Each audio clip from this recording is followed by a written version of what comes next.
The Freedom of Information Bill has finally hurdled committee level at the lower house. The panel voted 10-3 to approve the proposed act to strengthen the right of citizens to information held by the government.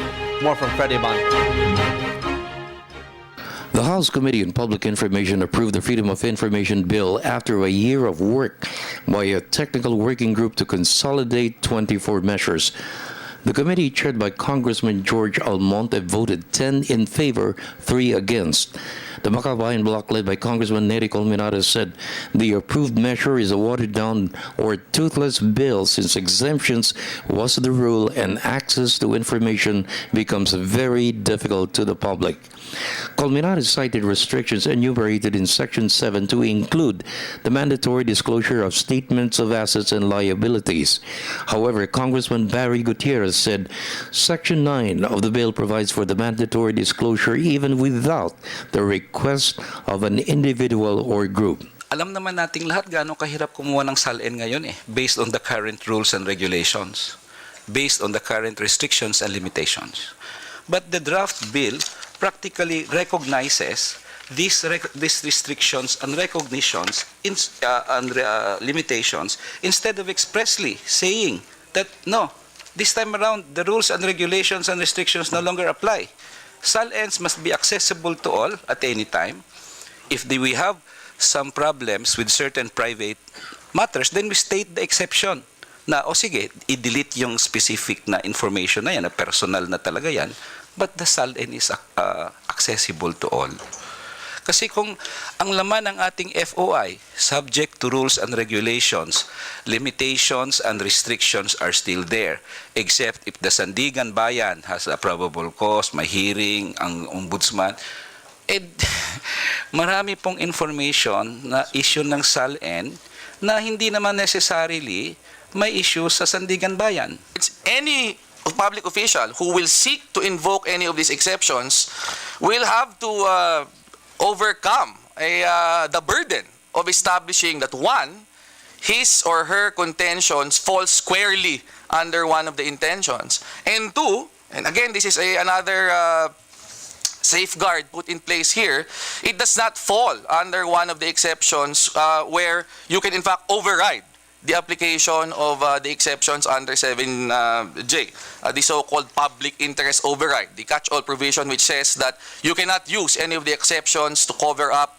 graft and corruption. Colmenares withdrew his support for the bill as an author, so with Congressman Xavier Jesus Romualdo. Romualdo said the measure failed to discuss the inclusion of local government units. We would like to have a bill, a law, that could actually be properly implemented. I have issues, for example, with regard to LGUs.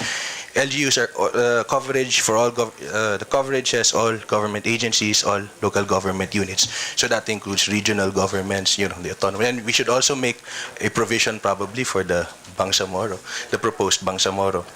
And then, provinces, cities, municipalities, and barangays. I mean, is there any doubt that barangays will have a very difficult, and even municipalities, some municipalities are very difficult, find it very difficult to comply with the provisions of the FOI, of the proposed law.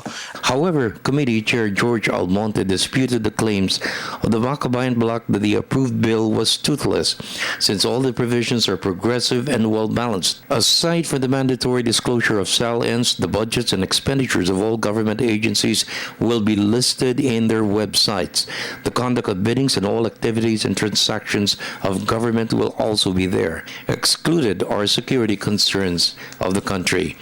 Next stop of the Freedom of Information Bill is the plenary, where the Makabayan bloc is expected to challenge contentious issues, hoping the vote lost on the committee level will be reversed in their favor. The objections are not rather lost because the FOI bill will be submitted in plenary. So there is a period for amendments or anything out there. We are constrained, Mr. Chair, to withdraw our authorship as part of the authors dito sa committee report, Mr. Chair, so that under Section 39, week of the rules, we can move for the deletion of the exceptions during the plenary debate, Mr. Chair.